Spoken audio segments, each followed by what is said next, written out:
Does it feel like every part of your life is divided? Every scenario, every environment, your church, your school, your work, your friends, left, right, conservative, liberal, religious, secular. It seems you always have to take a side. This is a conversation between a progressive Christian and a conservative atheist who happen to be great friends. Welcome to Living on Common Ground. Do you think if we met today, we would still be friends? I don't know, but we're friends now. A mob is no less a mob because they're with you. Man, so what? We won a few games. And y'all fools think that's something? Man, that ain't nothing, y'all. And you know what else? We ain't nothing either. Yeah, we came together in camp. Cool. But then we're right back here and the world tells us that they don't want us to be together. We fall apart like we ain't a damn bit of nothing, man.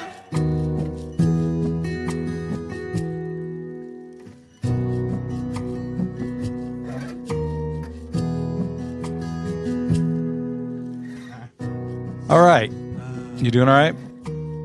Oh, I'm recording, so you might want to get near the microphone. Whatever. Okay. So you're going to educate me today about something. Oh, great. Cool. What am I educating you I don't know. about? I talked to you on Monday, and you said that you wanted to do a little more research, or you wanted to do something that you were going to talk to me then about. Mm-hmm. You remember what it was? Yeah, I do, but I don't want to talk about that yet. Okay. Maybe I do. Kind of. I don't know. This is rough. I'm going to piss a lot of people off. Why? Because I know our congregation. They're going to be really mad about this. But you know our listeners. Yeah, and I think I think I'll But- piss a lot of people off. Okay. But it's okay. Well, I don't don't- mind that. I just want to. I want to be. I don't want to do it haphazardly. If you want to do it intentionally. Yeah, exactly.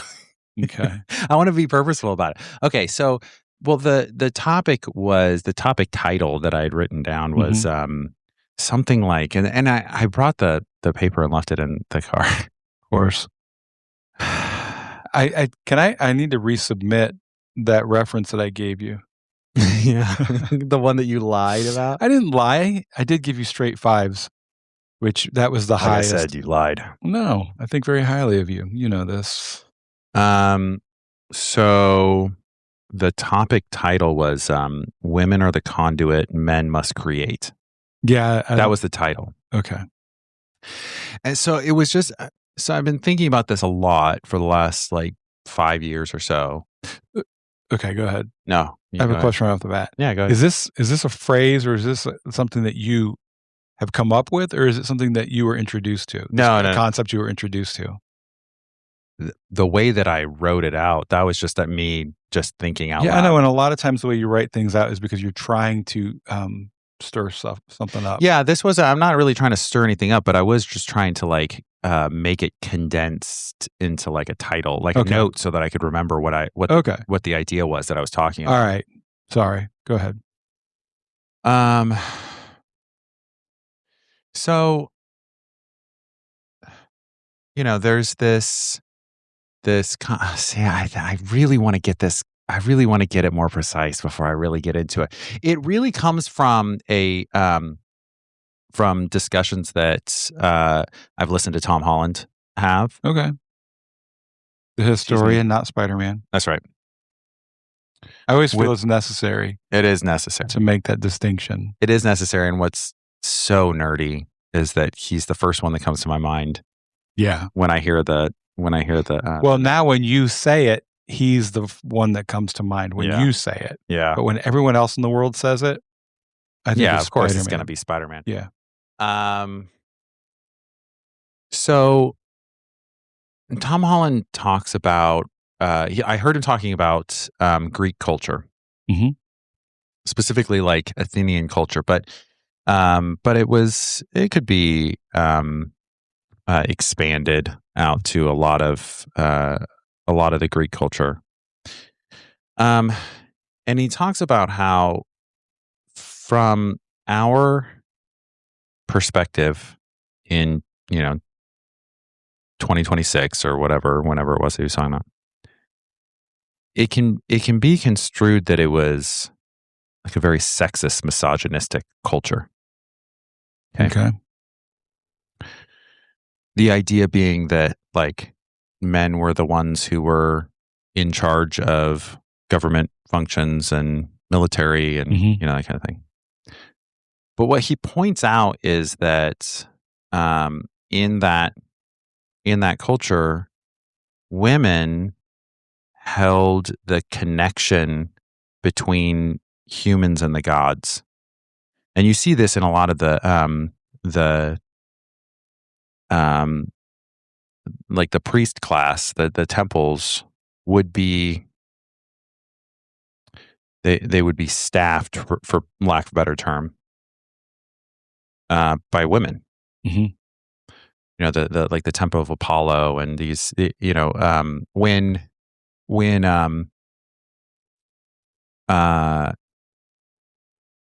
can't remember his name, the Spartan king who dies with the Battle of the 300. Yep. Gerard Butler. Yep, Gerard Butler. Thank you. Yep. When he wants to know whether or not they should go to war, what they should do, he consults. And I don't think that might have been Apollo, but I'm not sure if that was Apollo. But it's Leonidas. Thank you, Leonidas. Mm-hmm. Or Leonidas, if you're Tom Holland. I can't even say it the way he says it. Yeah. He consults his temple. It's all female priestesses. Yeah, all of the oracles. They're always women. Oracles are always women. And except in Viking culture. And well, I'm just talking about Greek culture in particular. Mm-hmm. Okay. Because clearly it's not the case in every culture. I'm not trying to make that case. Right. I'm not trying to make the case. And I could have just thrown out the exception like people do when you want to argue with something. You always have to find the outlier. Sure. And that becomes the norm. Mm-hmm. But I'm really not trying to make the case that this has been the case in every culture. Clearly this is a cultural question. Okay. But I think that it harkens. I've been thinking about this for the last 4 or 5 years, or whatever. And I think that it really harkens.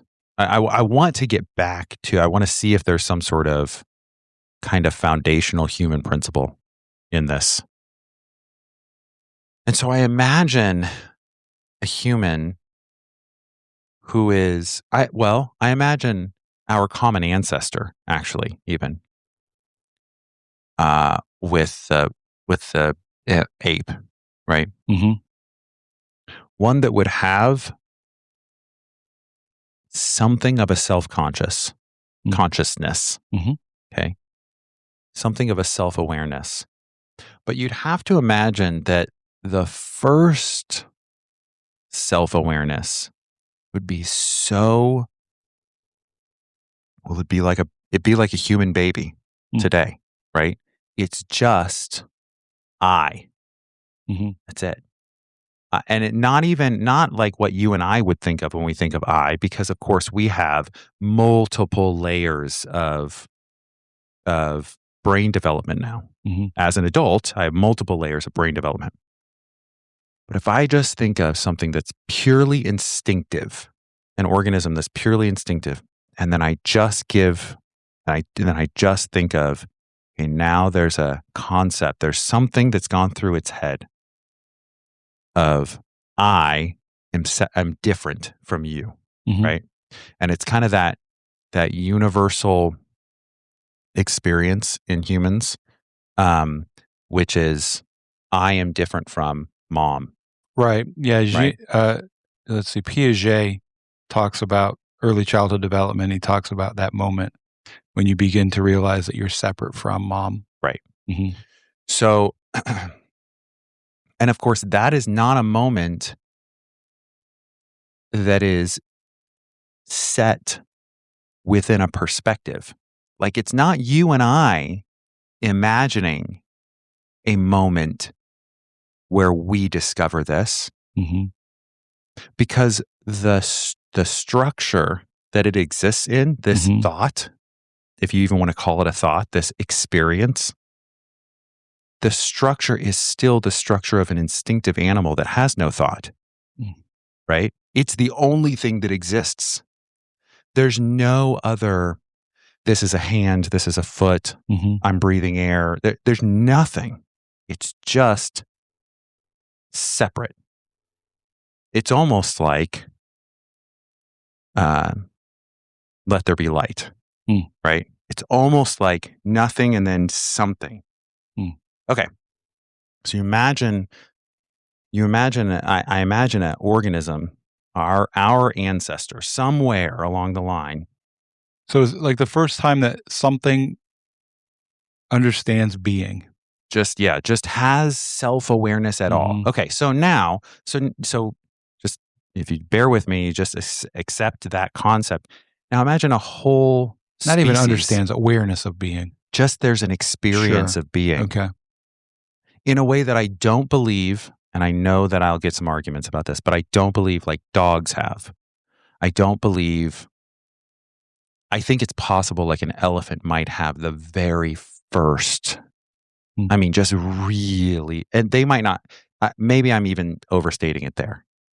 Because I do think that, I'm getting off track. I was going to say, I do think that there are some animals, I think that animals it's possible if we could develop the technology to measure this, that you can imagine some basic level emotions, what we experience as emotions, this physical thing that we then create a storyline around, that animals might experience that. Okay. I think that's possible. I don't think that they have a self-awareness, even that first level of it. Anyway, if we accept that, because at some point we did, I mean, we have the self-awareness now. We at least have an experience of self-awareness, and then we have a whole bunch of layers now as humans, right? Okay, so if you imagine a species that just has that, okay, but they're still being born, eating, fighting, dying, all of that stuff now gets meaning, right? Now, just imagine all you have is just self-awareness, and and you can, then you not know, you then observe as a species the fact that you, Jeff, never produce life. But these other ones, they produce life. They make another one. That would be literally like looking at that being for the organism that just has this self-awareness. It would be like looking at where the gods must exist. The gods must touch this world through the woman, right? Which would explain, like, and I haven't done enough. I got a book sitting on my nightstand right now, but the divine feminine. Yes, the first images of gods appear. The oldest images of gods are female. Yes, and they're not just female. I mean, they are pregnant, big, large-breasted, like and pointing at their pregnant bellies, right? These images, and of course, I was talking to Krista a couple weeks ago, something like that, and she was talking about she deals with perinatal mental health. She deals with pregnancy a lot in a lot of different ways, and I don't remember exactly what the conversation was, but it had to do with pregnancy and labor and delivery, which I think is just one of the most unbelievable. Well, anyway, I could talk about that for a long time, but the delivery of, especially the delivery of, our youngest, Ellis, that one was just unreal. But we were talking about this for something, and And she had said something about like,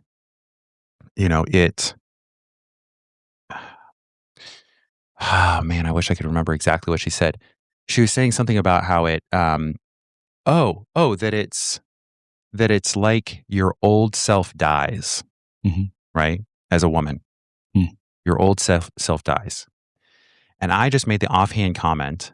I said, well, I don't think you get to see God and still live. And this is not a intellectual argument here. It's just metaphorically, if you want to call it metaphorically, that's fine.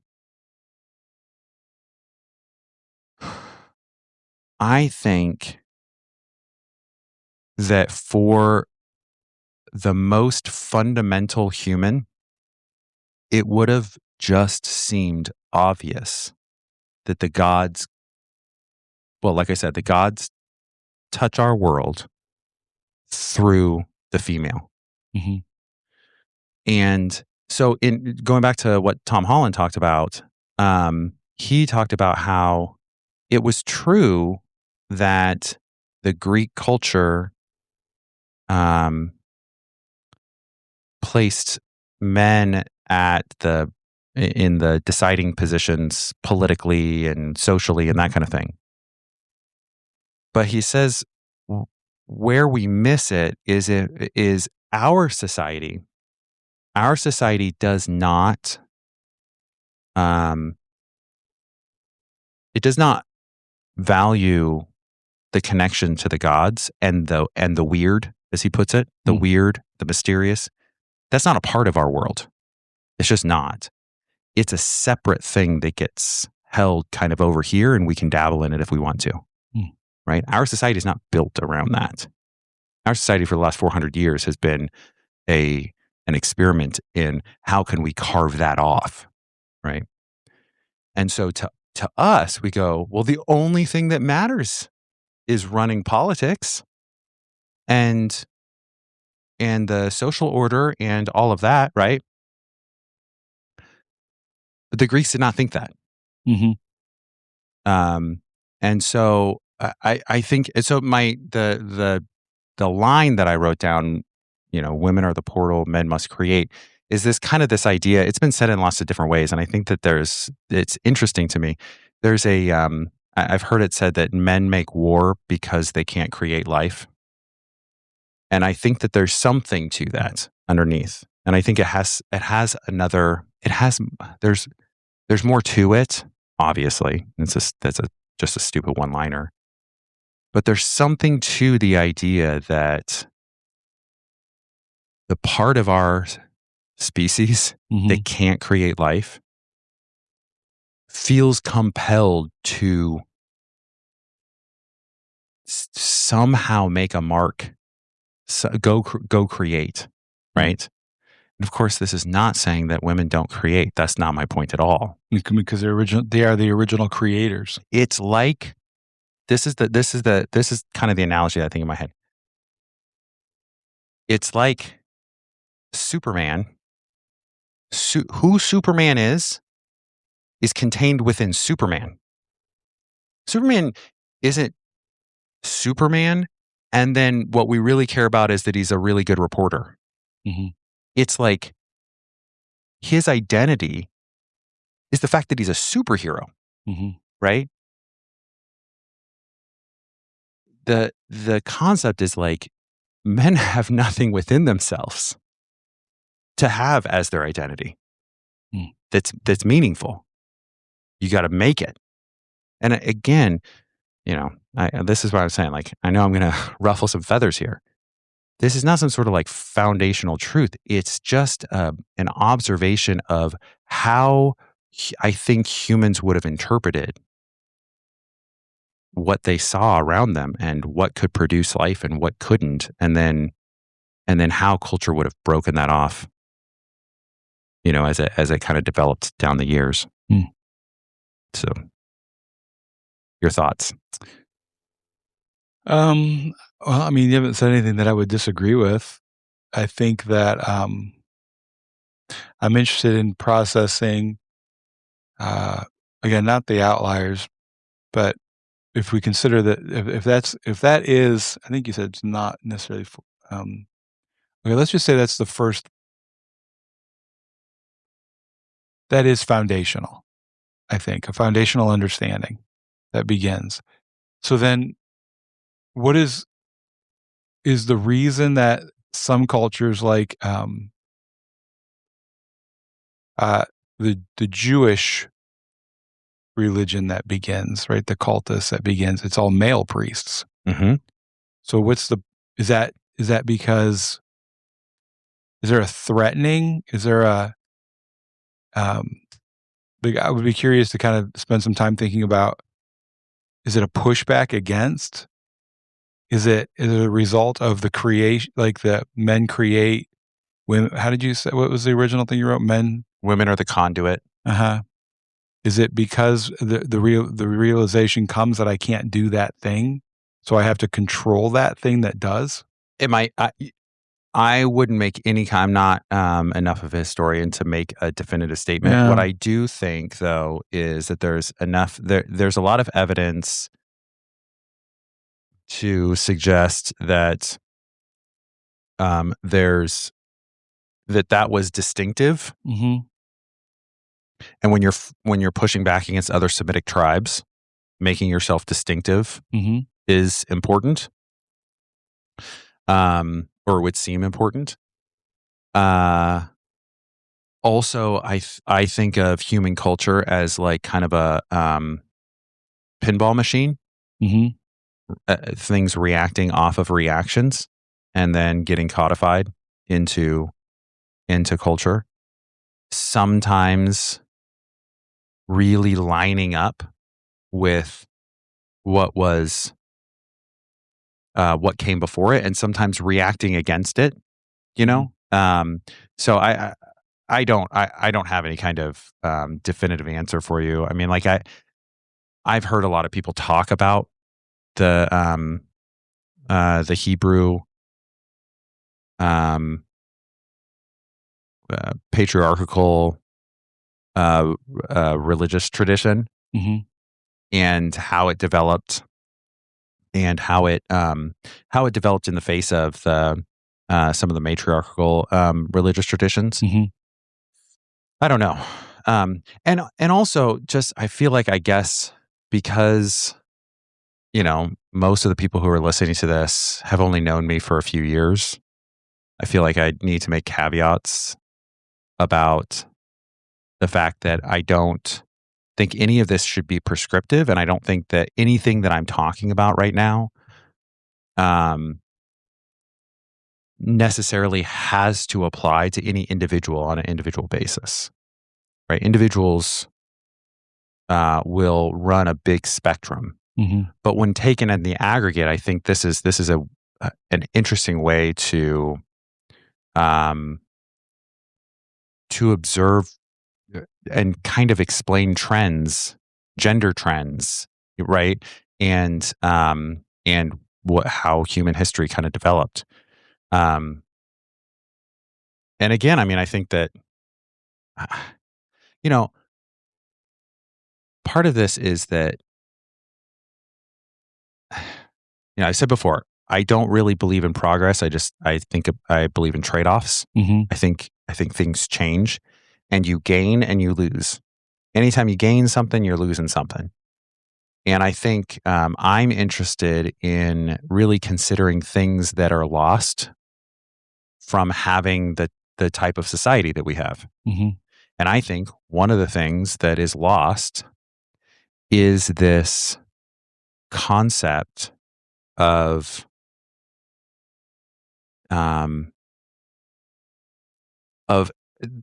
the kind of the divine identity held within woman. So the book that is sitting on my nightstand right now, I just When pulled God it was up. a woman.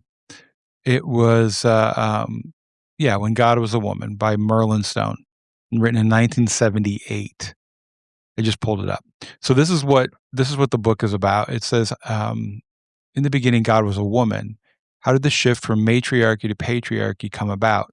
In fascinating detail, Merlin Stone tells us the story of the goddess who reigned supreme in the Near and Middle East. Under her reign, societal roles differed markedly from those in patriarchal Judeo-Christian cultures. Women bought and sold property, traded in the marketplace, and inherited title and land from their mothers. Documenting the wholesale rewriting of myth and religious dogma, Merlin Stone describes an ancient conspiracy in which the goddess was reimagined as a wanton, depraved figure, a characterization confirmed and perpetuated by one of modern culture's best-known legends, that of the fall of Adam and Eve. Insightful and thought-provoking, this is essential reading for anyone interested in the origin of current gender roles and in rediscovering women's power. So, Krista read that. I've read excerpts of it. She's probably the one that recommended it to me. Yeah, it's good. It should be read. I'm always suspicious of anything that goes, actually, we've discovered none of that was true, and this other thing is true that we always wanted to be true in the first place. Do you know what I mean? Something that wipes away. I think that book is good, and I think provides color, which I think is very, very important. I'm suspicious of the idea.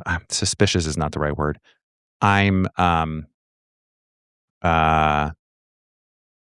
not convinced of a conspiracy. However, it's pretty clear that that there was evolution, if you want to put it that way, in the religious dogma. But I just think that it's really interesting. And again, I mean, I've been thinking about this relates to other things too. Where, I don't want to live completely just in my kind of intellectual life, where I think about the aspects of humanity that I have, probably a lot more of it than I realize, that are that early human that barely had any self-awareness. And I think, and I want to experience that. Like, I think about that when it comes to, when I'm beating around the bush here on is, I think about that when it comes to, like worship. Like, I don't have any intellectual belief in these theological statements, but the experience of being in the same room and worshiping something and losing kind of your, like, going into like almost a trance-like state. I think there's something very human about that, and I like it. Interesting. I don't know if the worship that the experience that you're describing is not something that I've experienced very often. Yeah, because like as you talk about these things, I do wonder. Like my question is, first of all, I would say that if that's the thing that you want to be able to experience or explore, some of the things I don't think you ever will get to, right? Like just think about how hard it was to describe what it must have been like to have that experience, that first moment of otherness. I don't think there's any way for even us to be able to diminish ourselves, and I don't mean that in a derogatory way, but diminish ourselves enough, our cognition enough to be able to even understand what that experience would have been like. I do, though, as I think about how things have changed over time. I'm not a conspiracy theorist either, but I do think that there are natural pushbacks against certain things, especially if we begin to feel impotent, right? So if a male begins to feel impotent as compared to his female counterpart, then he's going to do things to try to regain control. I don't know if that's necessarily true for everyone. Like, I don't know. I did find this other book that I think is really interesting too, but it's really long. I know that sounds horrible, but it's over 600 pages. To me, that's too long. That's a 3-part book. That's too long. But it's called 100 pages. That's the That's the correct. Is that why you've never read anything that I've written? That's not true. I have. I'm just kidding. Because they're much closer to 100 pages. They and are. That's the correct length. I use 1.2 space and 12 point font. So anyway, so that way they're a little longer. That's like college essay rules. There you go. To like stretch it out. It's called Eve by Kat Bohannon. Have you ever heard of this book? No. How the female body drove 200 million years of human evolution. And I just think that's an interesting. I think this whole conversation is interesting when we talk about men and women, because things that we could start making a list of things I don't understand. But with all of that conversation, like I put in, we don't even think in terms anymore with gender as like having just the binary. I mean, now you have non-binary. You have like all of these things, and how does that fit in? Or is that even possible to fit into this type of conversation? There's so many different categories. I've already made too many people labels. mad, Jeff. I'm going to step out from that one. Okay. There's a lot that I can't get my mind around, I think is what I'm trying to say. And anything, but I do think this is an interesting topic. Like I would love to hear a rabbi talk about the Genesis story, Adam and Eve, and what their take is on it. In this framework, right? Because I've got a book called what's it called? The Beast Crouching at the Door, or something like that. And it's a fabulous book, but it doesn't deal with like the gender issue, male female gender, and the relationship that they have together. Obviously, I would love to be able to talk to, I don't even know if she's still alive, the Merlin that wrote that book. But somebody who's done some research on it. Yeah. From that perspective. Yeah. What are the implications for us today is what I want to know. I mean, I don't know. That's not my, that's your bag. I know, but I haven't thought about it as well as you have. I've been thinking about it now for about 30 minutes. But I do wonder, like, if I could begin to wrap my mind around. I mean, okay, I have thought before about the original images being feminine, divine images being feminine, and the shift in that.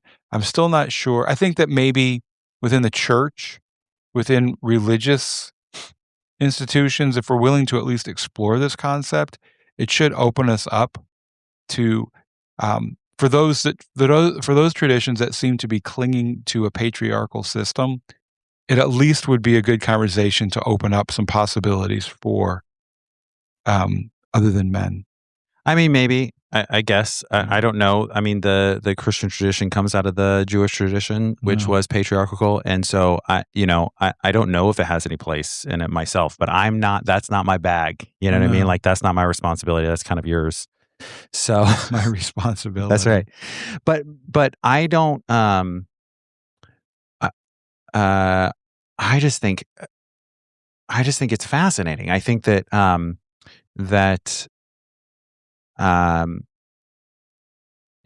do think there are some implications.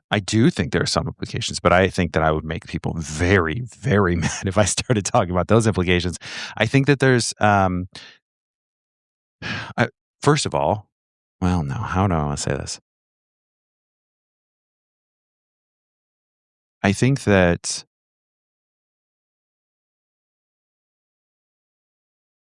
the way that our society is crafted now has an enormous number of benefits for both genders, men and women, male and female. And one of those is an acceptance of individual autonomy. Do whatever you want with your life. Really, do whatever you want with your life. And I wouldn't ever want to challenge that at all. Like, really at all. And also, I think that I have been personally really impacted in very positive ways by female leaders. Okay. Mm-hmm. Coaches. There's one that I can think of right now.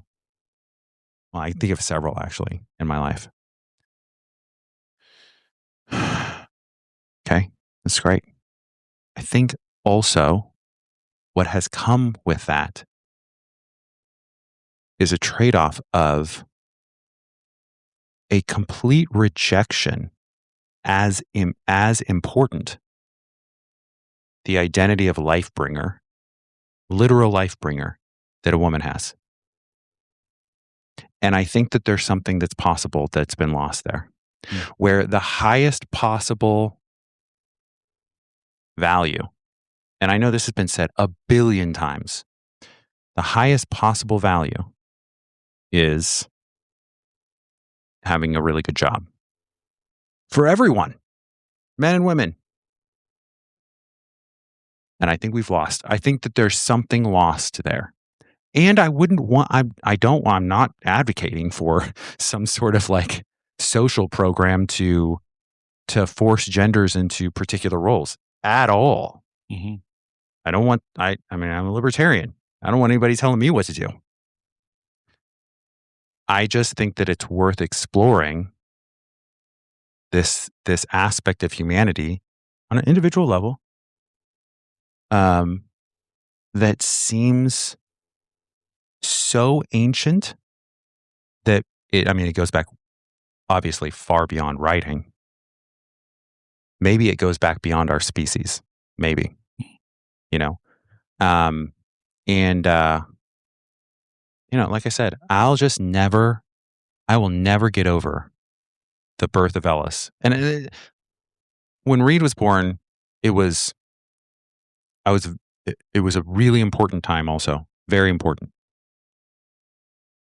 The labor part, I guess it's not the birth. It's not the birth. I shouldn't say the birth because the birth of both of my kids was extremely impactful. It's the labor part for Ellis. And that's because for a number of different reasons, it was faster, unmedicated, and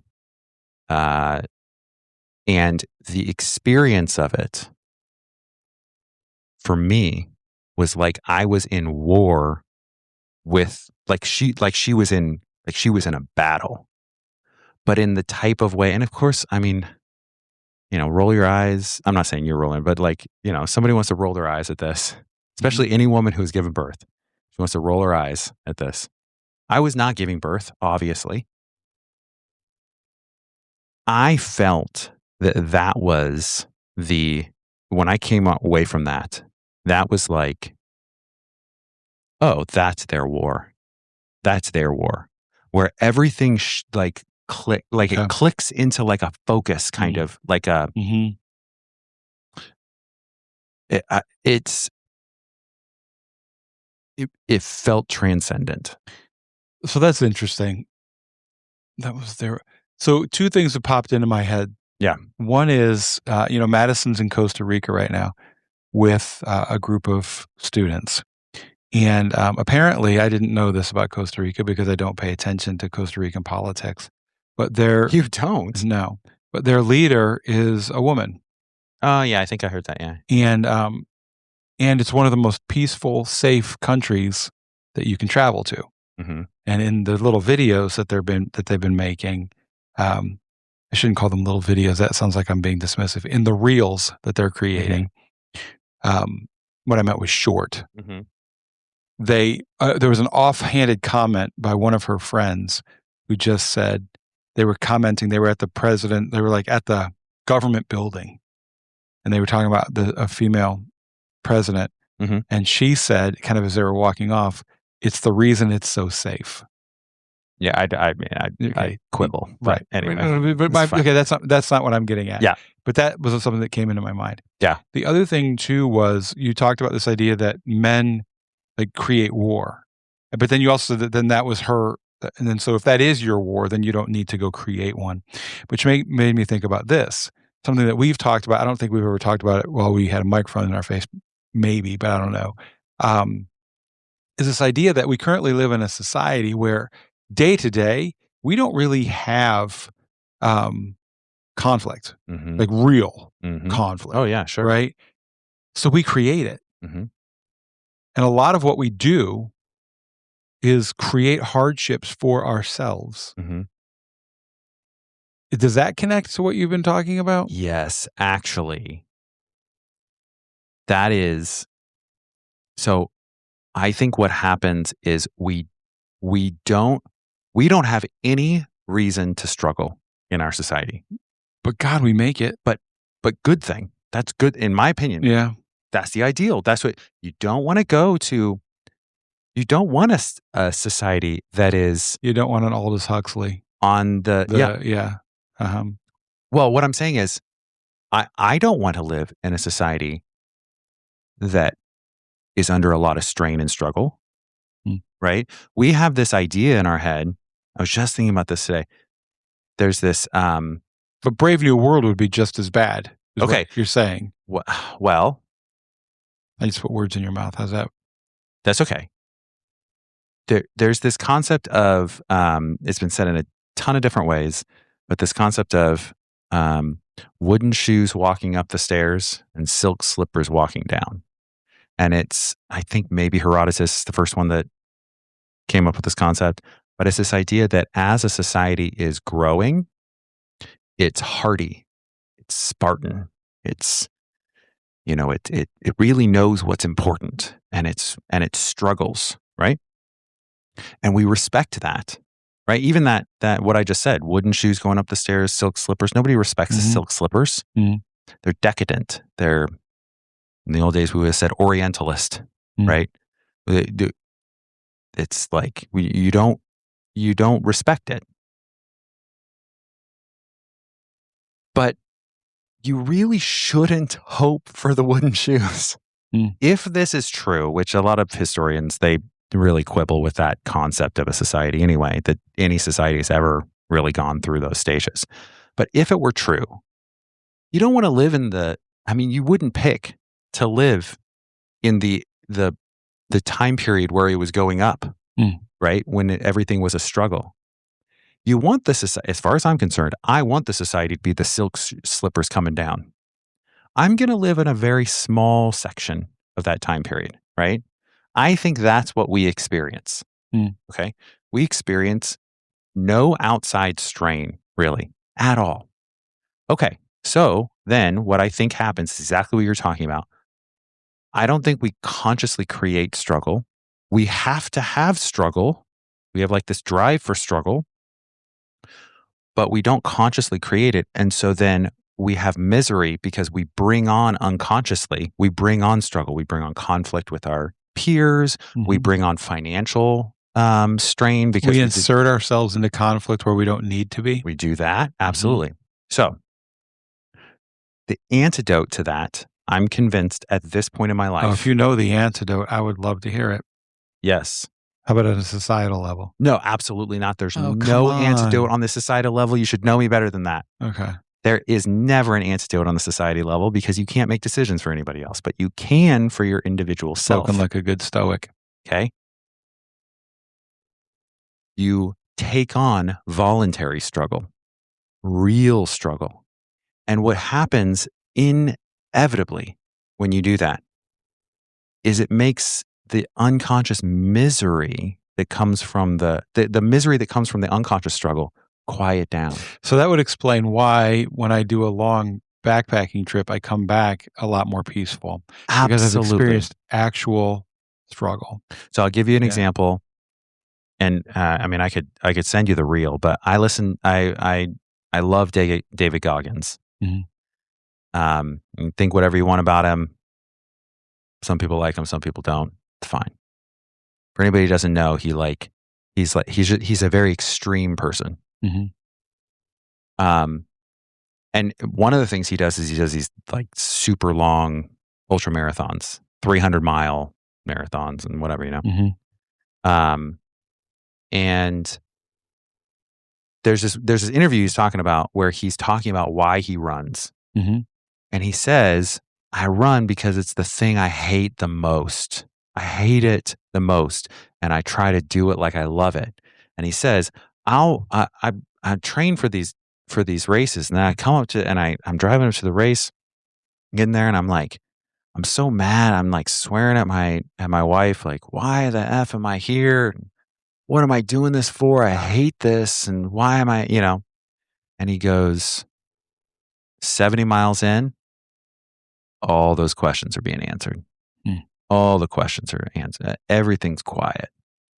I don't have any questions at that point. And I really think there's been experiences in my life. Playing football was like this. I really think I got a glimpse of it in the labor that Krista did, that she performed. And then it's the reason I run. It's the reason I run. It's the reason I do ice baths. Not all the time. I haven't done it in quite a while, but when I do it, that's the reason. It quiets you pick up the voluntary struggle. Those are just physical ones, by the way, but there's other voluntary struggle you can pick up. It's the Jordan Peterson thing, and it quiets down the misery. So try this on. Yeah. All right. So going back to the original conversation. Yeah. For the feminine, the war produces life.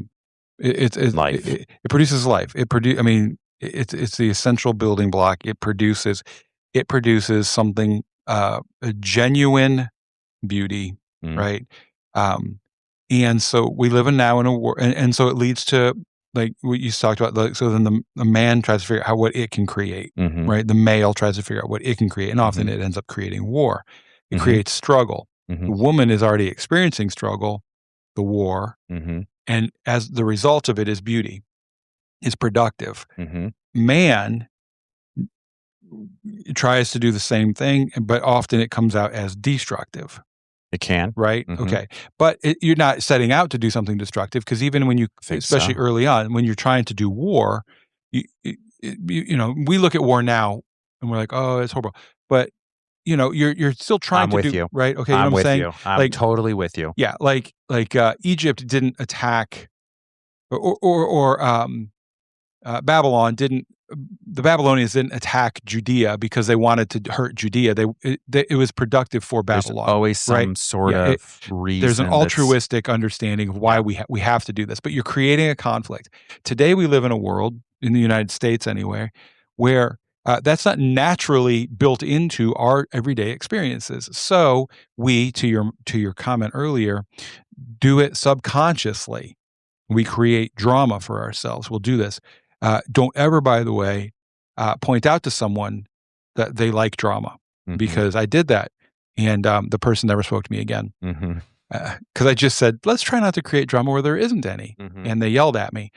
Because I think that I bring that story up because it points to the truth that you're saying of, when I said that to that person, my guess is when they told me they hate drama, they're like, I hate drama. Why would I create it? I think they actually believed what they said, even though from outside I could see they're inserting themselves and they're creating this drama that doesn't need to be created. Right. All right. So we do this. So here's the thing: become aware that we do it. I think this is a good takeaway. If we can become aware of our need for conflict, for hardship. Let's not even call it conflict. Our need for hardship. That is the thing that transforms us. It is the thing that helps us grow. It's built right into our DNA. If we become aware of it, then what we can do is channel it into a constructive, productive conflict of running, of hiking, of maybe taking on something that is going to be difficult. Yeah. Like this. I don't know where you put it, but the thing that you just applied for, contributing back in a way that, man, I could just lay on my couch tonight and watch whatever, but I volunteered to go do this, and now I got to go do that. It's a little one, but it's a hardship. And so maybe this whole thing, at least a takeaway for this whole conversation, is this: become aware of the fact that is within you, and it's just built within your DNA. become aware of it, look for the ways that you do it that's destructive, and rechannel it into something that's constructive. How's that? Yeah. Voluntarily take on the struggle. Something that you don't want to do necessarily. Yes. Something you don't want to do. Right. But I would add that's constructive. Yeah. Well, but even like the running, I think that doesn't contribute to society, but it makes you a better person. No. And the person and that, okay, so there's a guy named Jim Rohn who's like, he's a old school motivational speaker. Mm-hmm. But he has this line that I love, which is you can have more than you've got because you can become more than you are. He also, I heard him this one quote where he said, well, maybe I won't say that one because that'll get us off track. But anyway, that is what you just said. That's the whole point. I want to be someone who runs. Now, at this point, I run because I do like it and, and all of that. But when I take on a voluntary struggle, it's because I want to be someone. I want to be inside the place where nobody gets to see the most true part of me. Mm-hmm. The most true part of me has to be the one that nobody sees. Mm. And I want that one. I want that part of me to be the type of person who's reliable, the type of person who my kids can count on, the type of person that my wife can count on, the type of person that my pastor can count on, that my friends can count on, right? Can really count on. And I know inside in that deepest part that I can't, there's an inverse relationship in my mind between how much someone can see it, me doing something, and how much it matters. Mm. I think the more it's invisible to everyone else except for me, the more it matters. And so I completely agree with you. That's the point. The point is it changes who I am. I get to know that I am a different type of person. Awesome. Anyway, I think we did it. I think we took the concept that you were talking about. Took me a while to catch on. But I think that we actually came away with something that we can come away with. Yeah. And helpful with people in our community too. Absolutely. I think that's helpful. Still, I'm interested in hearing more from people that are experts in that, though. So if you're listening and you're an expert in the divine feminine, let me know because I want to know. Thanks. See ya. Thank you for listening to Living on Common Ground. Please follow wherever you listen to your podcasts and share it with your friends. You can also find a link to our social in the description. The more people we have living on common ground, the better the world will be.